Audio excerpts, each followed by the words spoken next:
আরবি যতগুলো মাস রয়েছে তার মধ্যে অন্যতম ৩টি মাস হচ্ছে রজব, শাবান এবং রমজান মাস। এই মাসগুলো আল্লাহ এবং তার হাবিব সাল্লাল্লাহু আলাইহি ওয়াসাল্লাম এর কাছে অত্যন্ত বরকতময়। তাই আজকের দুরূদ শরীফের মাধ্যমে এমন একটি আমল সম্পর্কে আলোচনা করা হবে, যেই আমলটি করলে আল্লাহ রাব্বুল আলামিন ফেরেশতাদেরকে ডেকে বলবেন, এই ব্যক্তির আমলনামা থেকে তার পাপসমূহকে জ্বালিয়ে দাও, যা লিখে রাখা হয়েছিল। রজব, শাবান এবং রমজান মাসের প্রতিটি সেকেন্ড, প্রতিটি মিনিট আমাদের জন্য কল্যাণময়। রাসূলুল্লাহ সাল্লাল্লাহু আলাইহি ওয়াসাল্লাম পবিত্র রজব ও শাবান মাসেই রমজানের পূর্ব প্রস্তুতি গ্রহণ করতেন। তাই হযরত আয়েশা সিদ্দিকা রাদিয়াল্লাহু তাআলা আনহা বর্ণনা করেন, রাসূলুল্লাহ সাল্লাল্লাহু আলাইহি ওয়াসাল্লাম পবিত্র শাবান মাসের দিন, তারিখ ও হিসাবের প্রতি এত অধিক লক্ষ্য রাখতেন, যা অন্য কোনো মাসের ক্ষেত্রে রাখতেন না।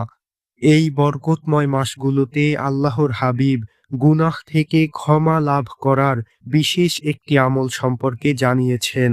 হযরত ইবনু আব্বাস রাদিয়াল্লাহু তাআলা আনহু হতে বর্ণিত আছে, নবী করিম সাল্লাল্লাহু আলাইহি ওয়াসাল্লাম ইরশাদ করেছেন, যে ব্যক্তি রজব, শাবান এবং রমজান মাসে জোহর ও আসরের মধ্যবর্তী সময়ে আজকের দোয়াটি পাঠ করবে, আল্লাহ তাআলা ওই ব্যক্তির সাথে থাকা ফেরেশতাদেরকে বলবেন, এই ব্যক্তির আমলনামা থেকে তার পাপগুলোকে জ্বালিয়ে দাও, যা লিখে রাখা হয়েছিল।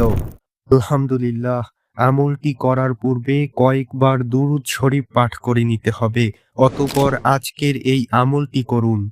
আস্তাগফিরুল্লাহাল আযীম আল্লাযী লা ইলাহা ইল্লা হুয়াল হাইয়ুল কাইয়্যুম ওয়া আতুবু ইলাইহি তাওবাতা আবদিন যালিমিন লা ইয়ামলিকু লিনাফসিহি নাফআন ওয়ালা দাররান ওয়ালা মাউতান ওয়ালা হায়াতান ওয়ালা নুশুরান। আলহামদুলিল্লাহ, এই আমলটি রজব, শাবান এবং রমজান মাসের জোহর ও আসরের মধ্যবর্তী যে কোনো সময় পাঠ করতে হবে। তাহলে আল্লাহর পক্ষ থেকে ক্ষমা পাওয়ার বিরাট একটি প্রতিদান লাভ করা যাবে। তাই আমরা সকলেই এই আমলটি করার চেষ্টা করব ইনশাআল্লাহ।